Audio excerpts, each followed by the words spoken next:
un momento en el que Dios nos abriese los ojos espirituales para que viéramos el efecto que tiene la palabra de Dios en el corazón.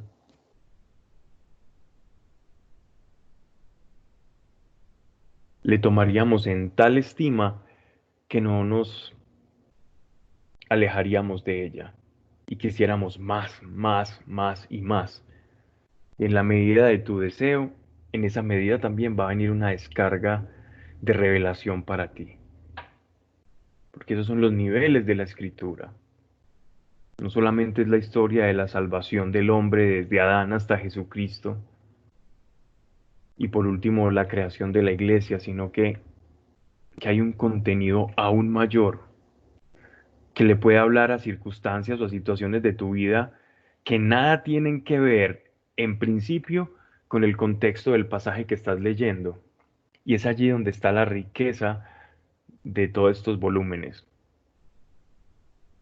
en que es vigente, en que te puede hablar a ti ahora, en que te puede sacar de un apuro, en que te puede dar luz.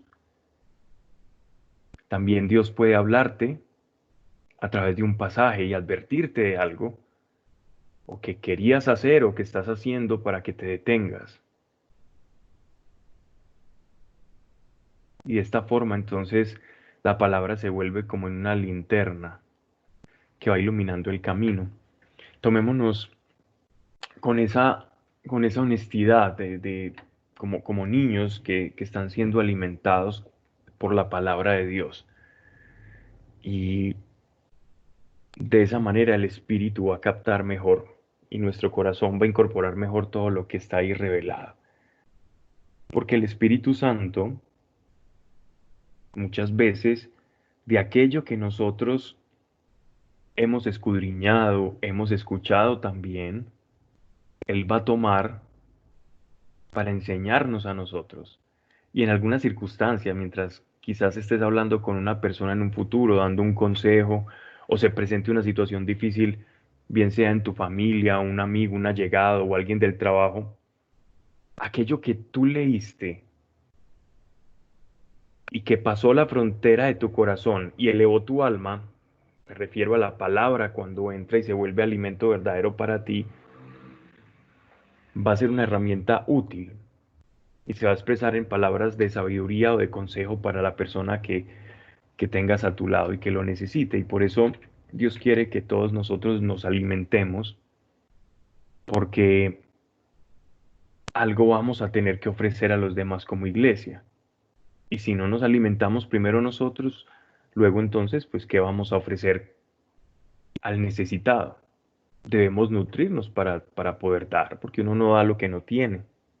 Y es una obviedad, pero muchas veces no razonamos en ello y este es un momento propicio para que lo hagamos y podamos descubrir todas las capas y permitir que el Espíritu Santo utilice una palabra que lejos de ser anacrónica, completamente vigente, te hable a tu situación personal en cada momento. Entonces, vamos a invitar al Espíritu Santo en esta noche para que nos acompañe y permita que todas las barreras que tenemos, que todos esos eh, bloqueos, distracciones, lo que no permite que podamos recibir la palabra de Dios clara, elimine todo esto. Te pido que me acompañes en esta hora que a lo sumo pues tardaremos acá para que veamos este texto de Corintio en el que Pablo expresa su corazón y podemos ver un corazón de un apóstol abierto, mostrando todos sus sentimientos hacia lo que es la iglesia y de esta manera entender un poco la relación que Dios tiene con cada uno de nosotros a través de los ministros o los que nos sirven.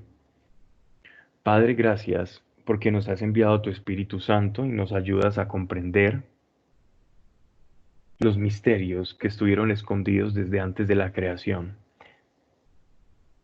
Y lo haces de una manera tan sencilla.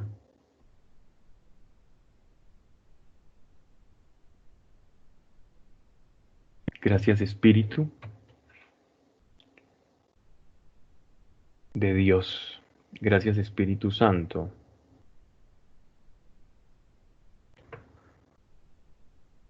porque no nos abandonas en la tarea de seguir conociendo más a Dios y entender por qué nuestro Señor Jesucristo nos señaló y nos llamó de un mundo en el que estábamos alejados de ti y nos llamó a convivir con Él en el reino de su Padre.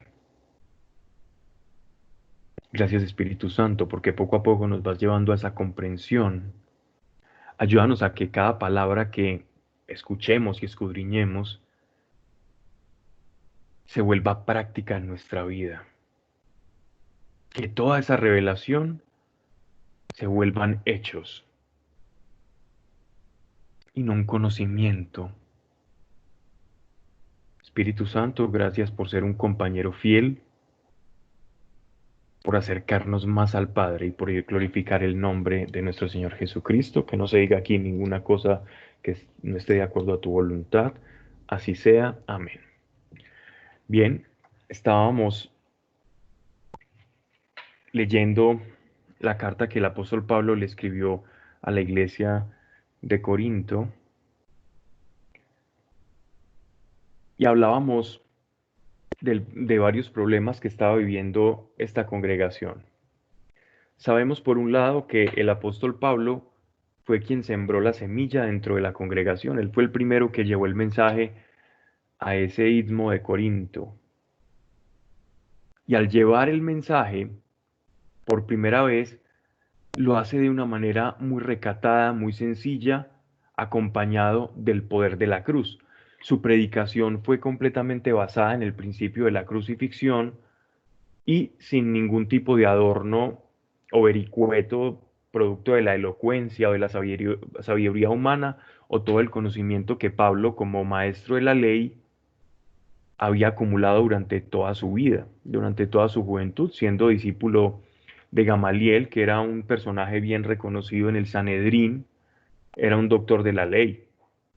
Y Pablo, siguiendo sus pasos, pues también era un gran conocedor de la ley, pero cuando va a la isla de Corinto, cuando va a este lugar cerca del puerto de Corinto, no hace uso de todas estas credenciales, sino que lleva el mensaje puro y duro, visceral de la cruz.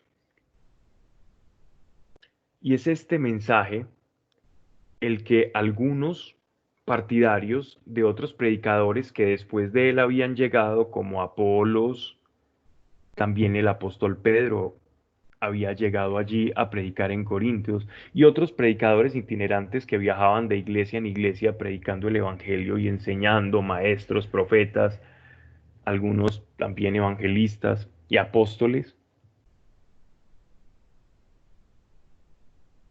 empezaron a desarrollarse dentro de la congregación pequeñas divisiones por la manera de predicar de uno y del otro, por la pedagogía de Pedro, por la pedagogía de Pablo versus la manera de enseñar de Apolos. Y esto muestra entonces que pese a que Pablo había sido quien sembró la palabra en Corinto, estaba puesta en duda en algunos sectores, en algunos partidarios de este otro predicador, la autoridad del apóstol Pablo. ¿Y qué generó eso? Divisiones dentro de la iglesia.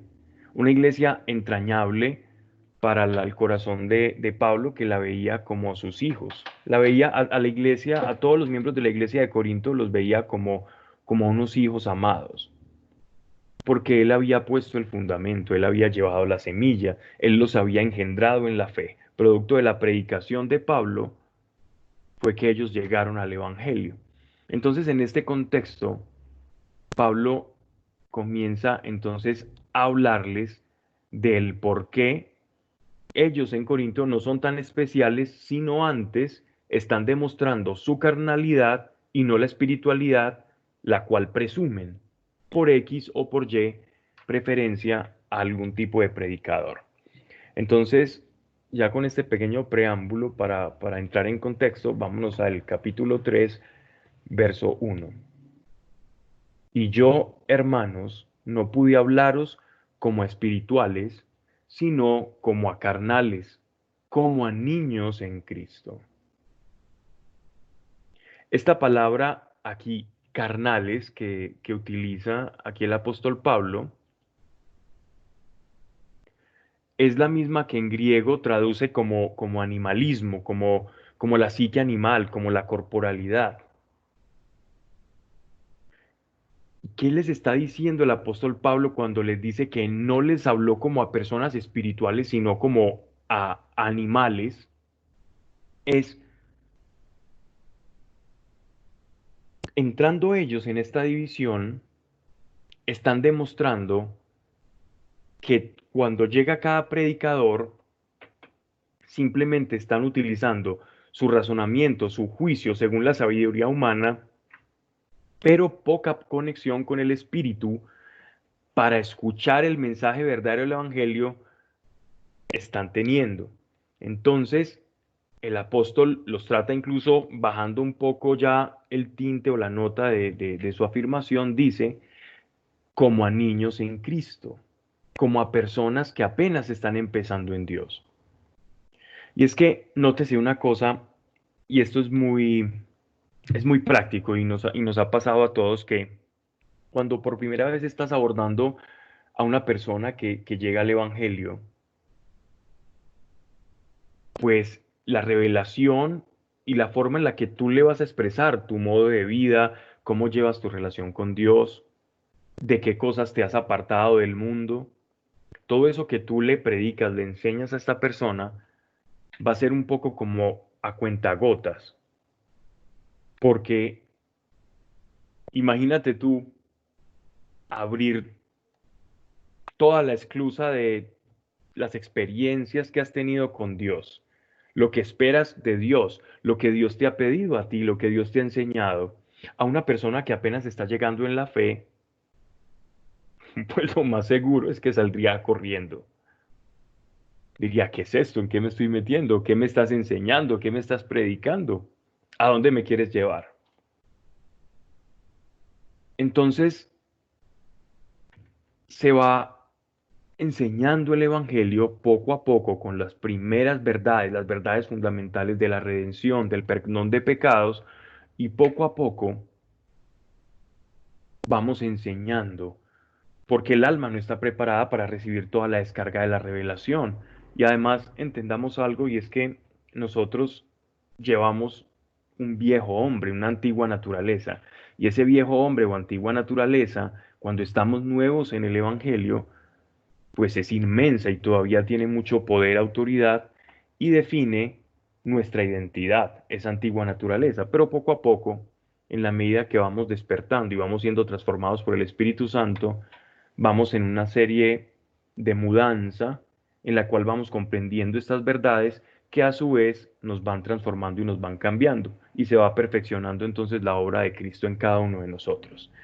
Y Pablo a una congregación donde abundaban los dones espirituales, donde ya tenían cierto trasegar en la fe, Pablo los está volviendo a tratar como si fuesen unos niños, como si fueran neófitos, personas que apenas están empezando.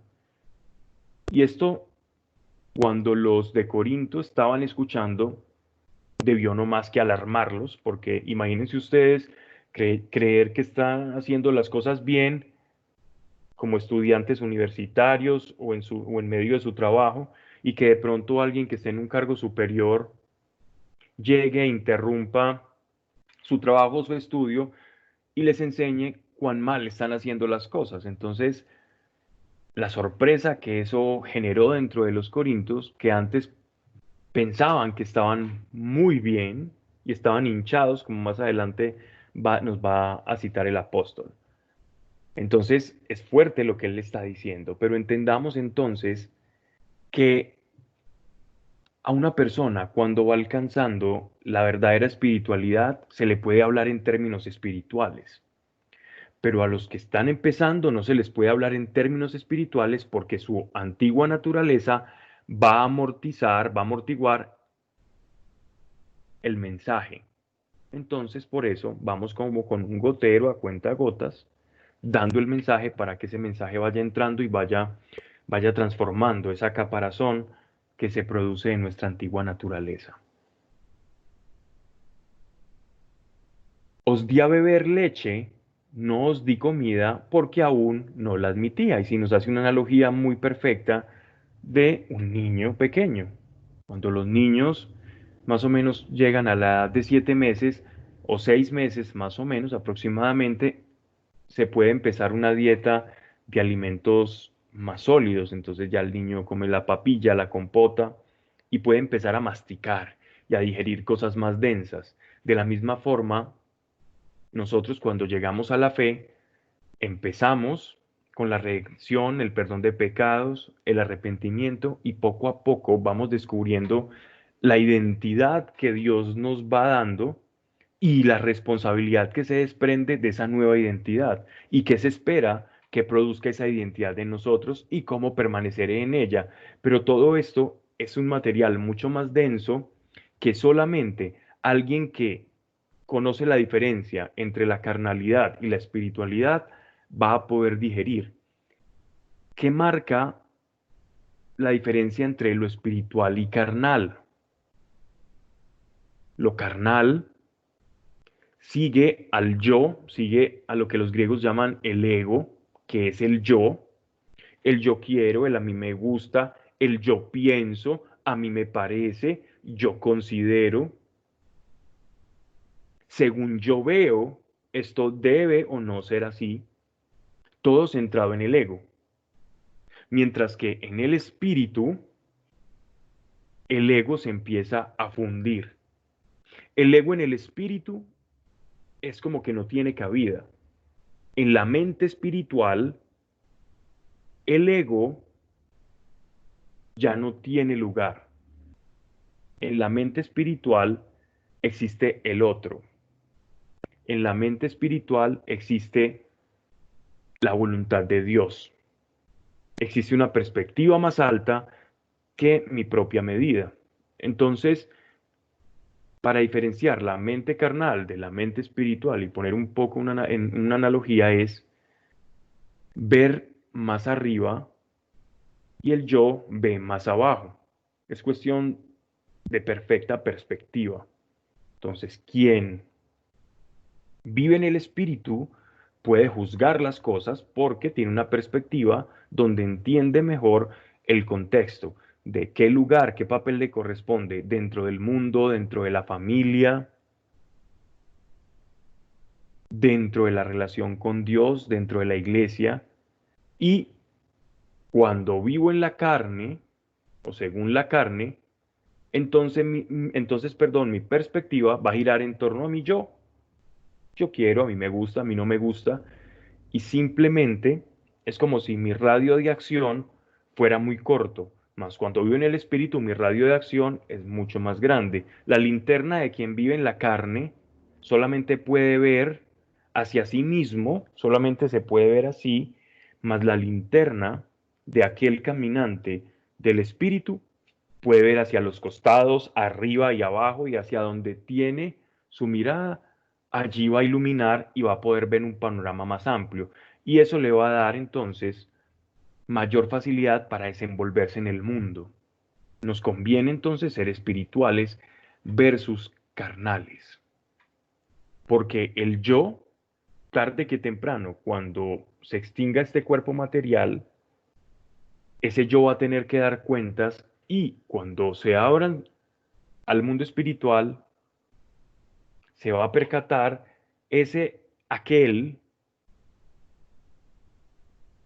que su vida giraba en torno a sí mismo, se va a dar cuenta que su vida, cuando esté en el mundo espiritual, nunca estuvo desconectada de los demás. Y que cada acción en la vida que nosotros hagamos va a ser una especie de cadena. Cada cosa que tú hagas hoy va a desencadenar una serie de acontecimientos que van a repercutir en el otro. Un buen gesto con alguien, una palabra de afirmación, de afecto, un consejo, una verdad, sacar a alguien del error,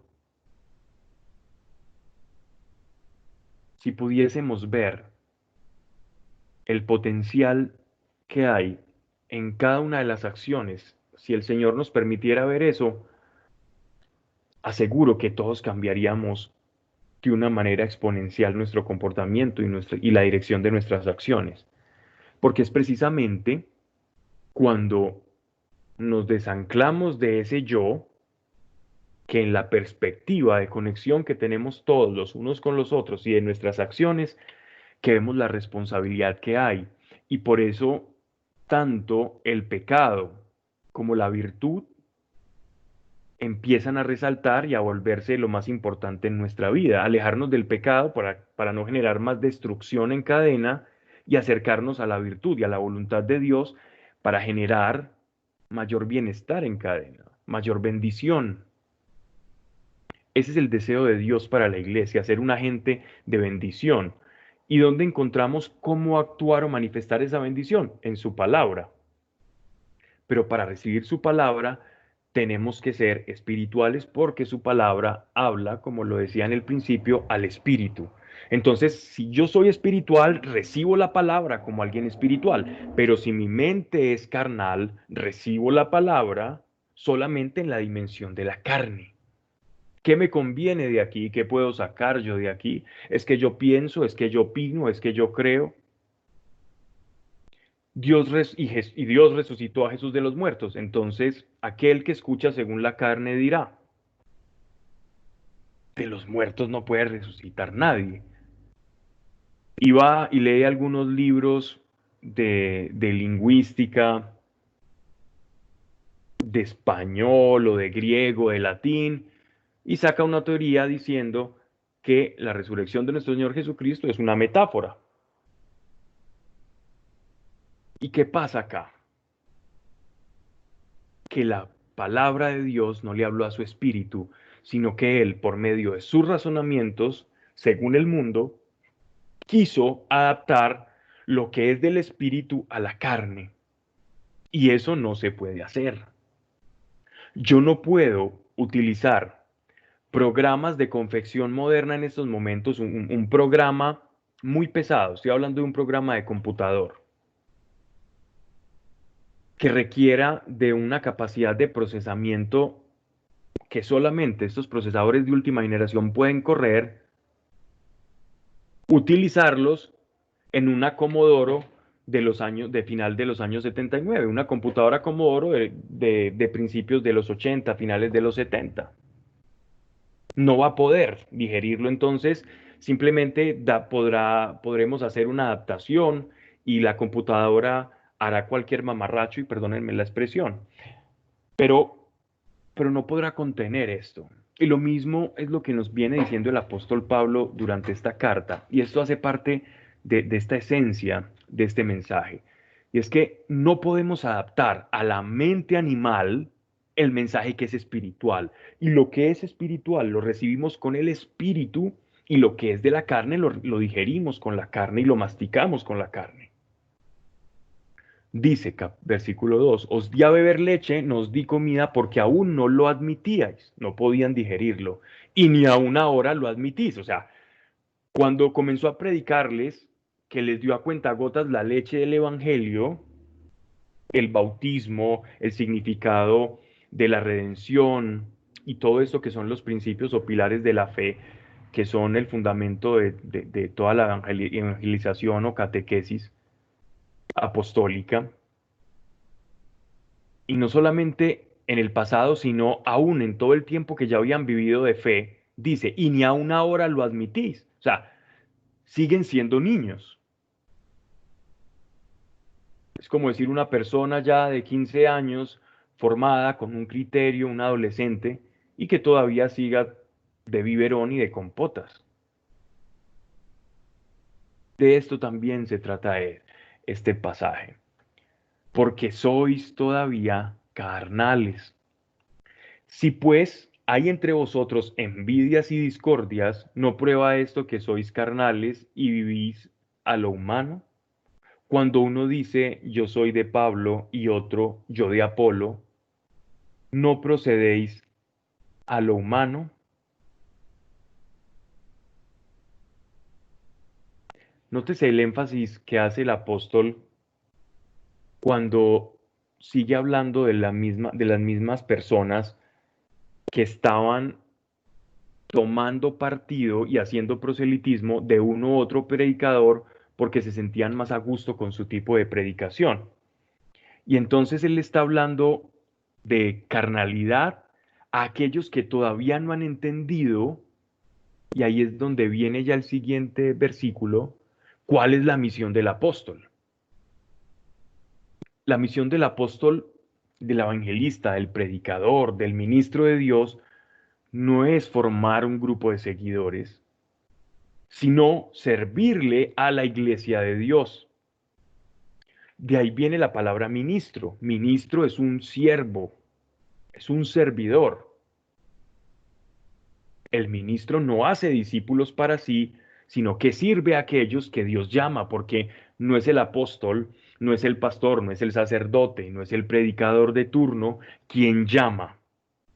No es el predicador quien sabe quién Dios va a elegir para la nueva vida en el reino de Dios. Simplemente es alguien que siembra y trabaja y sirve a la iglesia.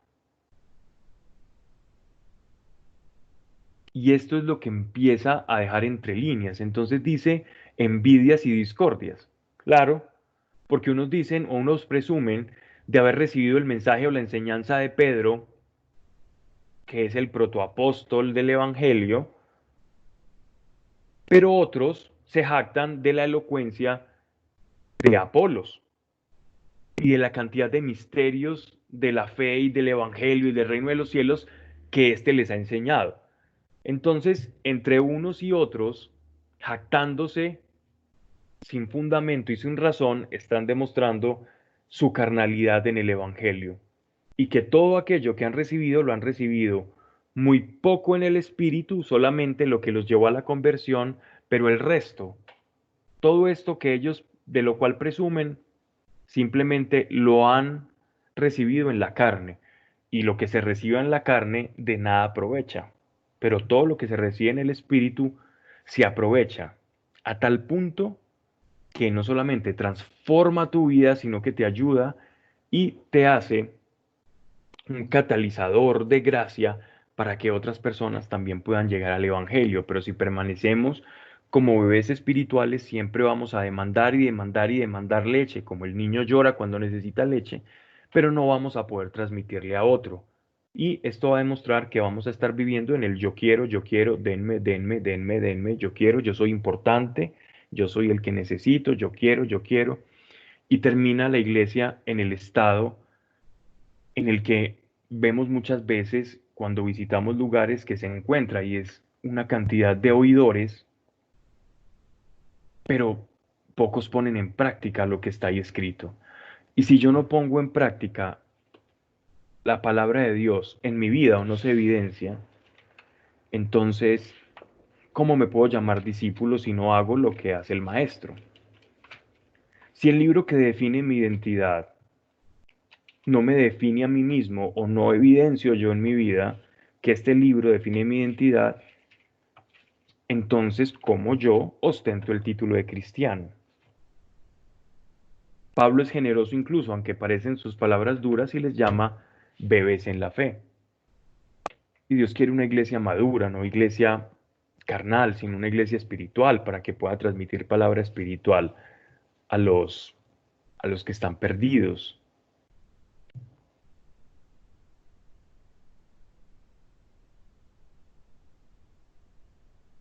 La palabra en griego que el apóstol Pablo utiliza aquí para carnales es en griego psíquicoi, que significa como la parte animal, la parte corporal de cada uno de nosotros, y después lo contrasta con la palabra niños para bajarle un poco, amortiguar el mensaje, ¿no?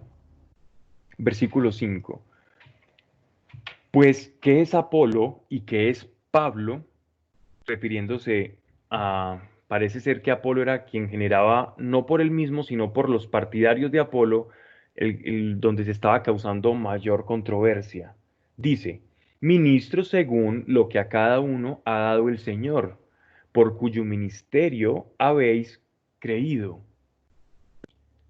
Entonces parece que la disputa ya empieza a darnos unos matices y empezamos a comprender qué era lo que estaba pasando. Y no solamente era que habían partidarios de uno o del otro, sino que los de Corinto no estaban comprendiendo cuál era el papel apostólico. Y pareciera más que se habían hecho algunos seguidores de Pablo o de Apolos o del mensaje o la forma de enseñar de alguno y no habían sido verdaderamente receptáculos o captadores de ese mensaje. Entonces estaban poniendo a los apóstoles en un lugar que no les correspondía. Y por eso Pablo entonces reitera su apostolado. Y este texto es único en su escritura, en su estructura y su formación dentro de todo el Nuevo Testamento, porque aquí vemos reflejado el pensamiento de Pablo sobre qué era el apostolado y cuál era la función de los apóstoles. Y va a destapar y descubrir un poco su corazón, incluso de lo complejo y lo duro que era la misión que el Señor le había encomendado, pero también cómo se gratificaba él viendo el resultado en todas las personas cuando iban incorporándose al reino de Dios y cómo sus vidas iban siendo transformadas, recibiendo el Espíritu Santo y llenándose de dones también carismáticos para seguir expresando esa nueva Jerusalén, ese nuevo reino de Dios en el cual Dios nos quiere a todos partícipes. Y dice entonces, ministros según lo que a cada uno ha dado el Señor. ¿Qué quiere decir esto? Que a no todos les da lo mismo. Dios a ti te puede dar un don, a otra persona le puede dar otro don. Alguien puede ser facultado para enseñar, otra persona para servir, otra persona para aconsejar, otro para organizar. Pero ¿qué nos define? ¿La forma en la que servimos o nos define nuestra profesión dentro del Evangelio? Porque todos tenemos la misma profesión y es ministros. La forma es simplemente la expresión de ser ministros. Por la forma, yo no puedo definir o decidir si alguien es mejor o no que otro dentro de la iglesia. Yo no puedo juzgar a alguien mejor o peor que otro dentro de la iglesia por la forma del don bajo la cual sirve o se expresa. Porque esa forma la puso Dios. Entonces, si yo estoy juzgando a alguien por la forma en la que Dios le da para transmitir el Evangelio por encima de otro, no estoy juzgando a la persona, no me estoy juzgando a mí mismo, sino que estoy juzgando a Dios. Porque fue Dios quien repartió conforme consideró perfecto. Y un Dios perfecto considera y da a cada quien según su perfección. Así que cada uno tiene lo que en la condición de perfección de la divinidad, pues puede tener. Entonces, ¿quiere decir esto que no puede acceder a más?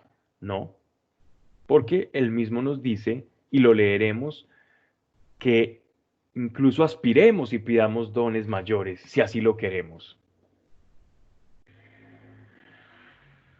Si no estás conforme con lo que tienes, pregúntate cuántas veces has usado lo que tienes, porque sería muy contradictorio uno hablar con Dios y pedirle algo más y ni siquiera utilizo lo que tengo.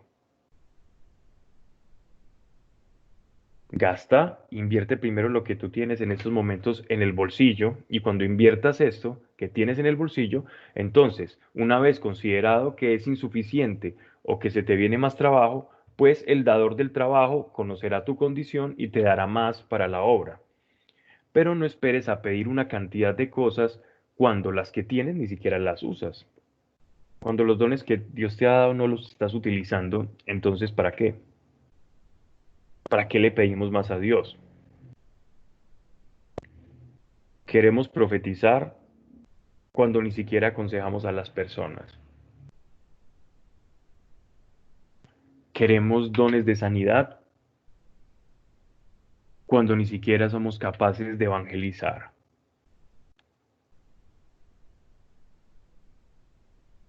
Queremos don de lenguas cuando ni siquiera creemos que Dios pudo abrir el mar rojo.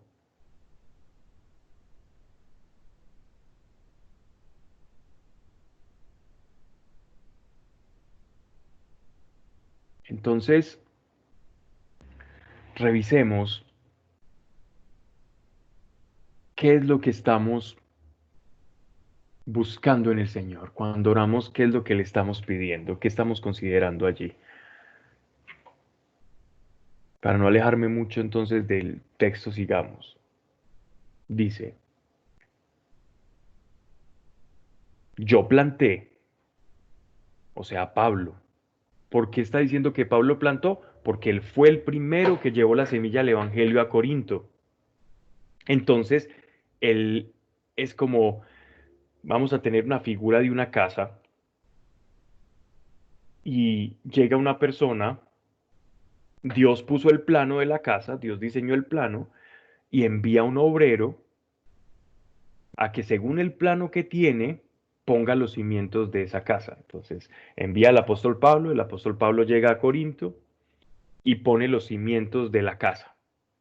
Una vez puestos los cimientos, sabe que el Señor que lo envió antes también va a enviar a otra persona que va a poner las ventanas, que va a hacer toda la mampostería, otro va a poner la grifería, otro va a techar. Y en esa metáfora nos va envolviendo el apóstol Pablo para que comprendamos la misión apostólica. Entonces dice, yo planté, Apolo regó, lo cual quiere decir que cuando el apóstol Pablo fundó la iglesia de Corinto, tuvo que viajar, como lo vemos reflejado en Hechos de los Apóstoles. Él iba de iglesia en iglesia, sembrando el evangelio y la semilla y creando nuevas iglesias y congregaciones y enseñándole también a las que ya iba fundando a través de cartas que hacía en medio de todos sus viajes. Pero Apolo, otro predicador que había sido ajeno a la comunidad de Corinto en su fundación, llega seguramente recomendado porque ellos tenían una red de cartas con las cuales se comunicaban. Llega el apóstol, el Apolo, que era considerado un apóstol dentro de lo que conocemos como la didache o didache o doctrina apostólica. No era apóstol en términos de aquel que conoció a Jesucristo resucitado, pero era un fundador de iglesias. Y en ese término apóstol con A minúscula, vamos entonces a entenderlo. Llega y empieza a enseñar, o como un maestro de la ley o de la fe, si así lo queremos llamar también. Llega a enseñar con una pedagogía y con unas riquezas de revelación muy grandes que la iglesia disfrutó y apreció mucho. Pero quien dio el crecimiento fue Dios. Entonces, Dios envía a Pablo, Pablo siembra la semilla, Apolo la riega, la cuida, la enseña, mira, pero Dios fue el que diseñó el plan desde el principio y el que produce el crecimiento. Entonces no depende ni del que planta ni del que riega, sino de Dios. Dice, ni el que planta es algo, ni el que riega, sino Dios, que da el crecimiento. El que planta y el que riega son iguales. Entonces, no importa la forma en la cual expresemos lo que Dios quiere de nosotros, porque todos en principio somos siervos de la casa de Dios y estamos ejecutando los planos de lo que Dios nos está pidiendo. Cuando tú sirves y te extiendes a otro, no eres más que otro que sirvió de otra manera. No eres más que aquel que puso el dinero para que viajes a predicar que cuando predicas allí. No eres más que aquel que organiza las sillas o el que hace dos o tres llamadas para reservar un lugar para que alguien pueda expresar la palabra de Dios. La forma no condiciona ningún tipo de escalafón jerárquico, porque en el fondo todos somos ministros de Dios. Así que nadie puede jactarse de absolutamente nada más allá de ser siervos del Señor. Y como todos lo somos, todos nos jactamos de lo mismo. Y si todos se jactan de lo mismo, entonces no hay diferencia entre unos y otros.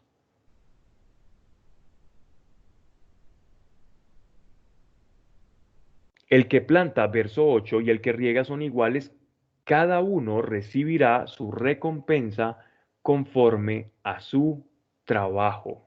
Cada uno recibirá su recompensa conforme a su trabajo. O sea que sabemos que en el Evangelio, en la medida en que nosotros respondamos al llamado que tenemos de Dios, vamos a tener una recompensa. Y no que nuestra predicación o nuestra manera de servir dentro de la iglesia o de la fe sea procurar esa recompensa, sino que esa recompensa va a llegar porque Dios compensa a aquellos que caminan en pos de Él. Es su manera de ser. Dios es generoso y Dios siempre está dando. Entonces, a veces estamos pensando en resolver muchas cosas de nuestra vida cotidiana. Voy a hacer una pequeña pausa acá. Estamos con un problema de liquidez, de falta de empleo y de circunstancias materiales difíciles. Te propongo algo. Si tú eres parte en estos momentos o estás pasando por una necesidad así, te hago esta propuesta. Y si te animas y actúas en el Espíritu y le pides al Señor qué quiere de ti, sabiendo que el Señor ya conoce tu necesidad, y le pides qué necesitas de mí para completar el plano que tú tienes. ¿Quieres que siembre? ¿Quieres que riegue? Dime con lo que tengo qué quieres que haga. Y Dios, que no es deudor de nadie, Él no le queda debiendo a nadie nada, va a recompensarte. Y ahí, en esa recompensa, puede estar la solución de aquello que tanto le estabas pidiendo a Dios. O sea que entre tú y Dios tenían la llave para abrir esa bendición, para recibir esa respuesta. Simplemente tenías que cooperar. Simplemente tenías que cooperar.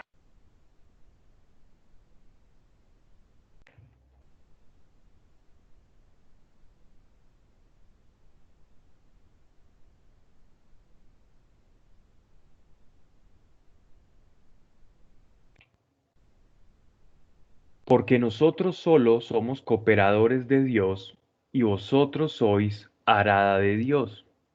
Por lo tanto, entonces Pablo está diciendo, no estimen de un apóstol más allá de su función como apóstol, porque no venimos a esta tierra o Dios no nos comisionó para hacer adeptos, sino para servirlos a ustedes, para preparar el terreno. Sois arada de Dios, edificación de Dios. O sea, lo más importante ni siquiera son los apóstoles. Y ojo lo que Pablo está diciendo y está reflejando una humildad de corazón de la cual muchos incluso dudaban, porque a Pablo se le atacaba como una persona soberbia. Algunos de los argumentos que vemos extrabíblicos con los cuales se ha atacado al apóstol Pablo es que era una persona soberbia y que precisamente Dios tenía que tratar con su soberbia.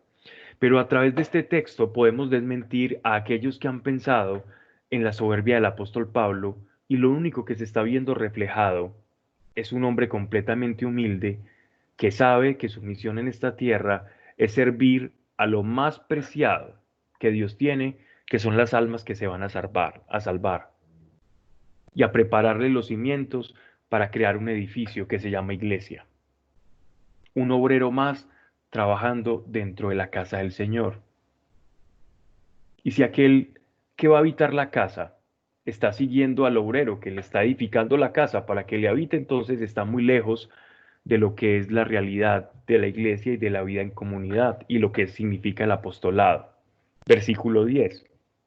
Según la gracia de Dios que me fue dada, yo como sabio arquitecto puse los cimientos, otro edifica encima. Edifica encima significa todos aquellos predicadores que han venido a enseñarle a los de la iglesia de Corintios y les han revelado nuevas facetas de lo que es el Evangelio, lo que son los misterios de Cristo, de la vida de la fe, del Espíritu y todo aquello que iban predicando en todos los lugares, ¿cierto? Entonces, no tomemos partido, porque todos en este caso estamos haciendo el mismo trabajo, ¿no? Cada uno mire cómo edifica, que cuanto al fundamento nadie puede poner otro sino el que está puesto, que es Jesucristo. Y aquí nos está advirtiendo entonces que nadie puede poner un fundamento o que toda la predicación apostólica se basa sobre el Cristo como la roca. Toda la primera evangelización se basa sobre la persona de Cristo, sin añadiduras, solo Jesucristo. Y nosotros tenemos que aprender de esto también.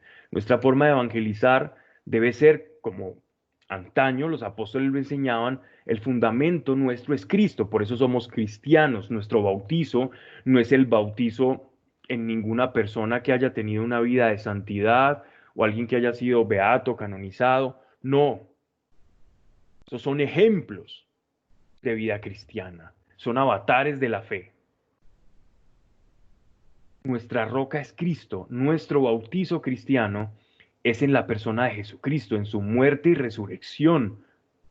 Por eso nosotros nos llamamos cristianos y no nos llamamos paulinos o matellanos o sanjuaninos. Somos cristianos porque estamos unidos a Cristo. En la medida en que yo quite este fundamento de mi fe, entonces mi fe se va a ver adulterada. Y el cimiento y la roca de nuestra fe siempre es Cristo. Cuando tú sientas que te estás perdiendo o pensando muchas cosas, o vengan vientos de doctrinas extrañas o personas enseñando cosas raras, que nuestro Señor era una persona de otro planeta, que descendió en un platillo volador, o esto o lo otro, y todas las cosas que se dicen, o que nuestro Señor viajó por todo el mundo y que estuvo aprendiendo en una pirámide y que luego pasó y le enseñó a los mayas y que es Tutulcán y otros dicen que es este Dios, en fin. Si ves que esas cosas de pronto te confunden, no estás leyendo todo esto, o vienes con una antigua naturaleza que se ha permeado de todo esto, entonces vuelve a la raíz que es Jesucristo y vuelve a la razón de ser de que tú estás unido a Él. Y aprendamos de ese fundamento, porque en la medida en que nos alejemos, nuestra casa no va a tener sentido y una casa sin cimientos, pues es endeble y llega cualquier viento de cambio y puede colapsarla. Si sobre este fundamento uno edifica con oro, plata, piedras preciosas o madera, heno, paja, su obra quedará manifiesto el día efectivamente. La manifestará, ya que ha de manifestarse en el fuego, y este fuego el que probará cuál fue la obra de cada uno. Aquí se está refiriendo a la manera en la cual nosotros enseñamos a las personas. Y esto para que tengamos mucho cuidado en la manera en cómo le enseñamos a los demás el Evangelio, porque no es un oficio que nos podamos tomar a la ligera, no es aprendernos un texto con 4 citas bíblicas y enseñarlo. No podemos tomarnos a la ligera la enseñanza de algo tan trascendente como es el Evangelio y tenemos primero que experimentarlo para saber qué consecuencias y qué alcances tiene el mismo. Y miren que podemos predicar con oro, con plata, con piedras preciosas, con madera o con heno. Esto significa el grado de revelación que en la predicación pueda existir, ¿cierto? Y es bien, bien precioso esto porque el apóstol Pablo está haciendo el símil tal cual, como si los maestros y los predicadores y los apóstoles fuesen unos constructores, ¿no? Con los planos que Dios le dio a cada uno, pero que hay predicadores que con su enseñanza o apóstoles, llegando a la iglesia de Corinto, han edificado con oro, O sea, una enseñanza muy valiosa donde hay revelación espiritual. Otros también han edificado con piedras preciosas. Y esto es bien bonito porque las piedras preciosas en el libro de sabiduría, también en los salmos, es, es considerada la piedra preciosa como la palabra sabia, como la sabiduría. Y podría uno, si me apuran un poco, llegar a afirmar que Pablo está diciendo que él puso el oro, la enseñanza valiosa, la que fue probada con el fuego de su conversión, y que esas piedras preciosas, por decirlo así, también las ha puesto el apóstol Pedro, o es esa enseñanza o esos vestigios de sabiduría y revelación. Y la plata la ha puesto también Apolos en toda esa elocuencia y sabiduría y la forma en la que enseñaba y transmitía el mensaje. Pero ojo, porque también hay algunos que han venido enseñando y han puesto heno y paja, cosas que, como materiales de construcción, son completamente frágiles y no van a servir para nada para la estructura. Y el apóstol está viendo entonces que la iglesia, concebida como un grupo de personas, es como si fuese un templo que se le está construyendo a Dios para que Él habite. Y aquel que construye el templo, en este caso los apóstoles, tiene que utilizar esos materiales y esos materiales están condicionados en su naturaleza por el tipo de revelación y esa revelación a la pureza del, de Cristo, es decir, entre más esté permeada de la sabiduría de Cristo y la revelación espiritual, y no de sabiduría humana, vamos a poder considerar esa enseñanza mucho más valiosa. Pero cuando una enseñanza está revestida de una sabiduría humana para poder llegar, esa enseñanza va cada vez más a alejarse del mensaje cristiano, que es locura para el hombre. Entonces, ¿en dónde vemos reflejado esto? Y hago un paréntesis acá. La iglesia durante mucho tiempo ha sostenido a un Dios sobrenatural. Hemos creído en un Dios sobrenatural, es el Dios que yo he experimentado y el cual nosotros hablamos.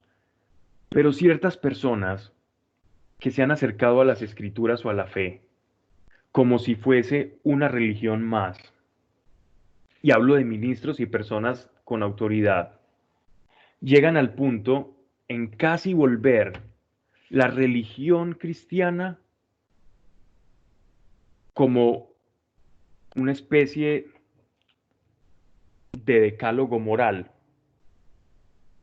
una serie de normas muy bonitas de vida, prácticas que te son útiles a ti para poder lidiar con el malestar existencial. Y entonces empieza a entremezclar, y esto comenzó a ocurrir en el seno de la iglesia, hasta en el seno más ortodoxo de la iglesia, más conservador, el humanismo e ideas humanistas y modernistas, concepciones que estaban en todos los círculos académicos, en las universidades, en la literatura y en la filosofía, y comenzaron a adoptarlos o adaptarlos al cristianismo, a las escrituras, y empezaron a llenarnos a nosotros el mensaje de la cruz de pura palabrería psicológica, de coaching espiritual, de mensajes de buena fortuna, de cambio interior, de programación neurolingüística versus la fe. Y este tipo de enseñanzas se han infiltrado dentro de la iglesia y hay que ponerles mucho cuidado, porque el mensaje de la cruz no es humanismo. Y si el mensaje de un filósofo, de otra religión moderna, de un mensaje de la nueva era, en algo se parezca al evangelio, es porque la semilla del Evangelio fue implantada en Occidente desde hace mucho tiempo y de ahí toman muchos elementos. Pero el mensaje de la cruz no es humanismo. No permitamos que todo este tipo de predicación moderna, que queda muy bien cuando se entrevista a una persona que ostenta cierta dignidad o cierto cargo en un programa de entrevistas o en un noticiero, y le preguntan sobre temas espirituales, queda muy bien decir que el demonio no existe o que Jesús resucitó en el corazón, en nuestro corazón, o que el mensaje de Jesús es para todos, y que y una cantidad de cosas que quedan muy bien y que la gente las escucha muy bien, pero que nada tienen que ver con el mensaje de la cruz. Pero ¿qué tal si esas mismas personas que dicen esto comienzan a hablar de un Jesús resucitado, de un Jesús que hace milagros, de un Jesús que está vivo, de un Espíritu Santo que podemos recibir, y no simplemente psicología humana disfrazada de espiritualidad y de religión, que es en lo que se está transformando lamentablemente el mensaje del Evangelio? Estos son las personas que están infiltradas dentro de la iglesia. Estos son a los que Pablo está llamando el mensaje de paja y heno, que mucho se aleja de la verdadera fe y de la verdadera convicción. Entonces, este tipo de prácticas que hacemos acá, la manera en que leemos estas escrituras, con la vigencia que tienen actualmente, es para que podamos despertar y abrir los ojos y no dejarnos engañar por aquellos que utilizan el nombre de nuestro Señor para quedar bien, políticamente correctos, buenistas y moralistas, ambientalistas o personas que están utilizando en el nombre del Evangelio y disfrazando el discurso. Ya no se habla del pecado, no se habla del malestar existencial y de cómo Jesús nos unió al Padre nuevamente. No se habla de lo que ocurrió antes del diluvio, eso son todas fantasías. Ya no se habla del mensaje de la cruz, sino de la transformación personal. ¿Qué tipo de alimento estamos nosotros recibiendo? Por eso la cruz debe ser para nosotros la medida. Y cuando sintamos que aquello de lo que nos estamos nutriendo se está alejando mucho de la cruz, entonces volvamos otra vez a la cruz, volvamos al oro y no nos peguemos de la paja, porque la paja cuando llegue la hora final, esa se la va a llevar el viento. Y cuando nos encontremos cara a cara con él, sabremos qué enseñanza hemos recibido. Pero ¿cómo prevenirnos de esa enseñanza? Volver a la cruz, volver al fundamento, volver a Cristo, volver a quién es Él, qué hizo por nosotros, cuál es mi identidad. Y de allí volver a empezar, si acaso estoy confundido. Verso 13. Su obra quedará de manifiesto, el día efectivamente la manifestará, ya que ha de manifestarse en el fuego. Este fuego ha sido interpretado por varios autores y de diversas maneras. Este fuego aquí representa para algunos el fuego de la prueba, que cuando he recibido una mala enseñanza llega la prueba y no tengo elementos para defenderme. Otras interpretaciones ven en esto la iglesia purgativa, ven en esto eh, cuando en ese juicio personal en la que el alma está sufriendo, pero puede pasar al cielo, pero en ese momento es como arrancado todo eso que no le está permitiendo avanzar. Y ya más en torno al contexto de lo que Pablo está hablando, para no dejarlos de lado de las interpretaciones que se hacen de este pasaje, se refiere al juicio final, al día tal en el que el Señor va a juzgar a todos sus siervos y les va a pedir cuentas, como en aquel pasaje en el que llama a los siervos y les pide cuentas de los talentos, ¿no? Y este fuego, el que probará cuál fue la obra de cada uno. Aquel cuya obra subsista recibirá el premio, y el premio es la vida eterna. Y aquel cuya obra sea abrazada sufrirá el daño, y aquel cuya obra sea abrazada sufrirá el daño. Recuerden que tu vida y la mía no están separadas. En el mundo, desde una perspectiva espiritual, Dios nos ve a todos como iglesia unidos. Si yo no me preparo bien, si yo no experimento, si yo no veo que la escritura es verdad, si yo no tomo estas palabras con seriedad, entonces ¿cómo voy a transmitir esa misma seriedad si no la tengo con la palabra? ¿Cierto?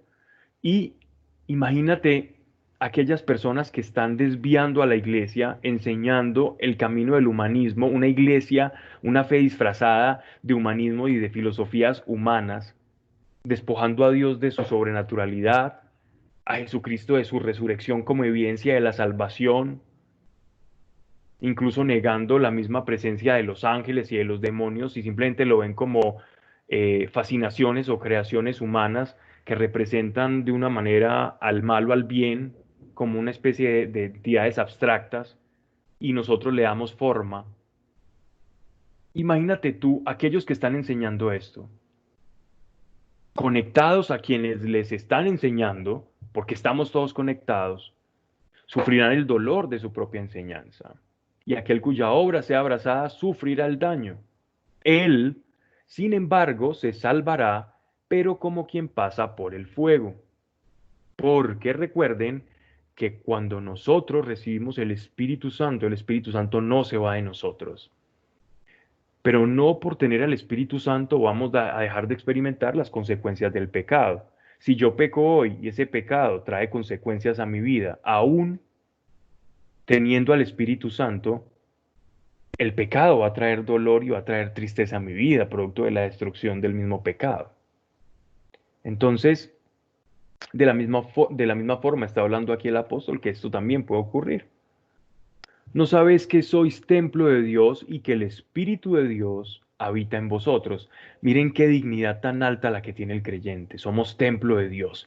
Los apóstoles están preparando un templo a través de las enseñanzas para que nosotros podamos recibir al Espíritu Santo y que la casa bien edificada, nosotros en nuestra alma bien edificados, podamos ser receptáculos y correctos recipientes de Dios. Ese es el papel.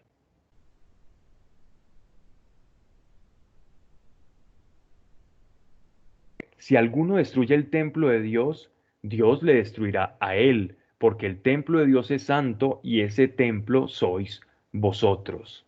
Se está refiriendo a aquel que viene a implantar una mala semilla dentro de la iglesia. Y estas palabras son tomadas del Deuteronomio, cuando se hablaba de la contaminación del templo, ¿no? También la podemos ver en el Éxodo. Entonces, miremos, por ejemplo, para entrar en un ejemplo de ello, en el Éxodo capítulo 19, verso 18, dice así: todo el monte Sinaí humeaba porque el Señor había descendido sobre él en el fuego. Subía el humo como de un horno y todo el monte retumbaba con violencia. Daniel capítulo 7, verso 9. Mientras yo contemplaba, se aderezaron unos tronos y un anciano se sentó, su vestidura blanca como la nieve, los cabellos de su cabeza puros como la lana, su trono llama de fuego con ruedas de fuego ardiente. Dios mismo posándose en nosotros, Dios te está diciendo a ti que tú eres su templo y que Él quiere que tú, al edificarte, revises muy bien dónde te estás edificando, dónde estás creciendo y adviertas dónde hay una semilla de una mala enseñanza que se aleja de Cristo. Ten mucho cuidado y huye, porque es el templo donde se está posando de Dios sobre el que tú estás edificando. Y Dios, el templo de Dios, no se edificó con sabiduría humana, porque Dios mismo dio al pueblo de Israel, a través de su Espíritu Santo, las medidas, las formas, los materiales, las dimensiones de cómo iba a ser su templo. Igualmente hace con su iglesia ahora, a través de aquellos que son ministros, bien sea de la palabra o del apostolado, para que edificados nosotros guardemos entonces de ser bien edificados, porque el que se va a posar en el altar de nuestro corazón no es nada más y nada menos que el Señor. Y el Señor quiere un templo bien estructurado, quiere un templo en el cual se sienta cómodo para habitar. ¿No sabéis, pues, que sois templo de Dios y que el Espíritu de Dios habita en vosotros? Si alguno destruye el templo de Dios, Dios lo destruirá a él, refiriéndose a aquellos que enseñan mal y destruyen la iglesia, que es el templo espiritual de Dios. Porque el templo de Dios es santo y ese templo sois vosotros.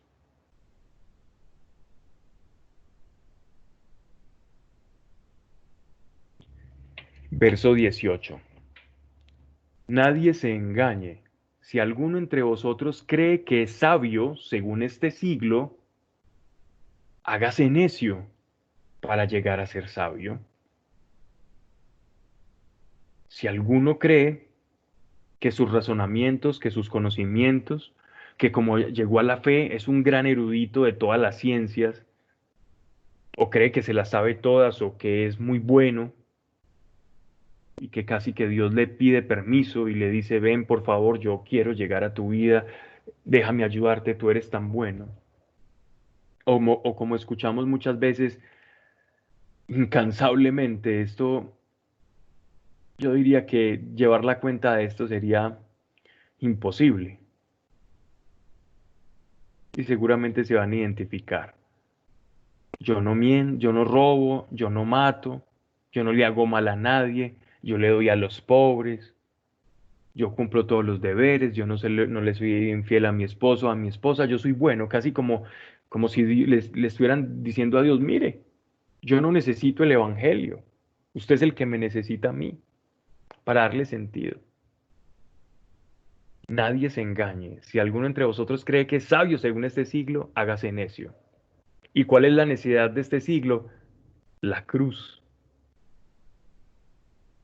Únase a la revelación que Dios en forma humana descendió sobre esta tierra, te señaló y te dijo, ven conmigo, y te llamó, y por el bautismo te unió a su naturaleza y te dio una nueva identidad. Únete a eso y te vas a hacer necio.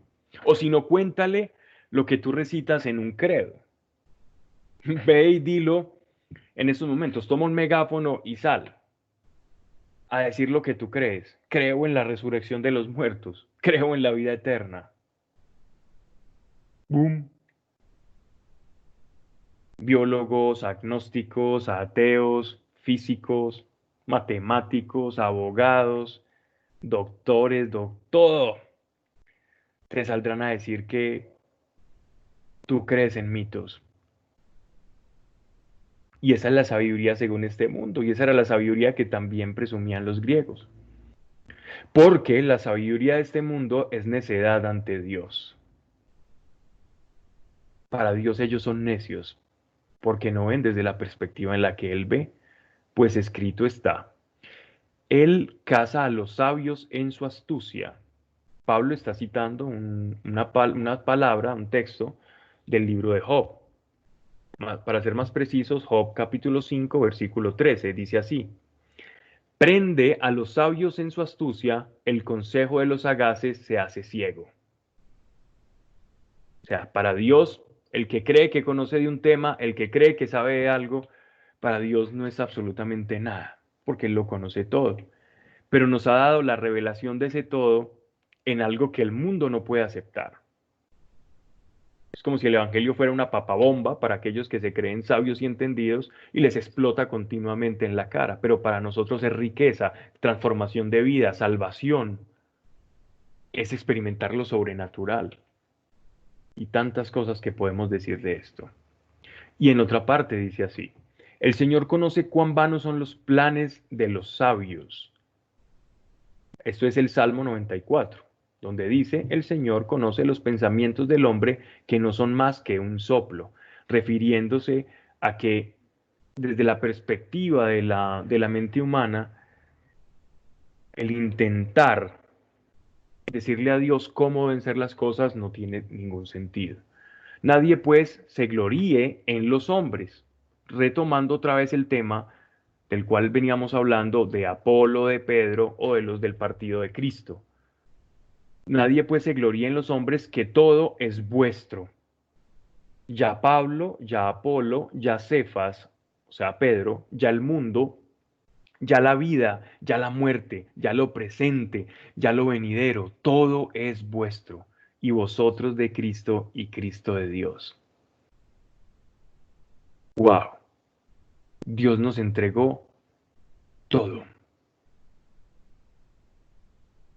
Dios nos entregó todo. Los apóstoles han trabajado para que nosotros podamos recibir lo que el Señor nos entregó. Y tú como apóstol de Cristo también, como enviado de Cristo, también tienes parte en esto. Porque si me estás escuchando es porque Dios te ha llamado también a eso.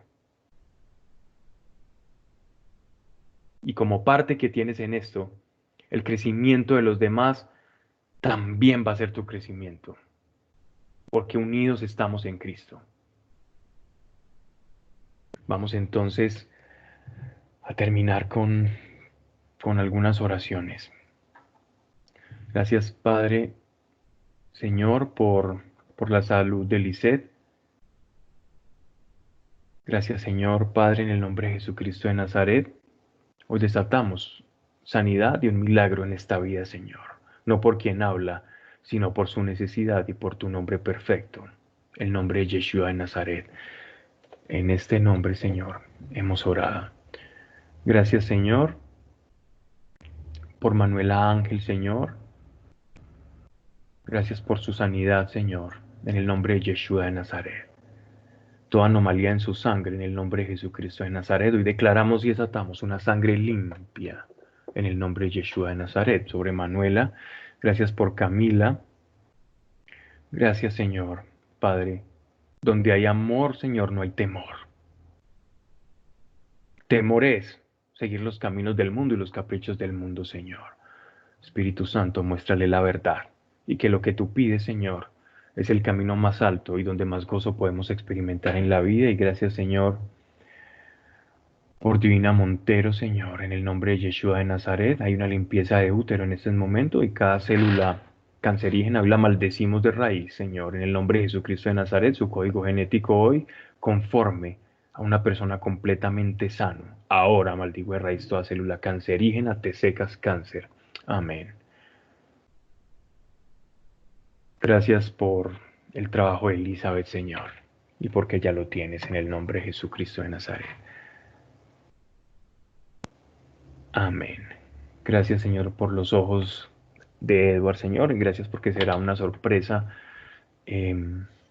para los que no creen y para nosotros la señal de que siempre nos escuchaste desde el principio. En el nombre de Yeshua de Nazaret, Señor, que cada palabra que se haya dicho acá sea conforme a tu voluntad. Si no es así, erradíquela de nuestra mente y de nuestro corazón para que solamente lo que proviene del Espíritu sea lo que se pueda manifestar por obras. Amén. Dios les bendiga. Un abrazo para todos.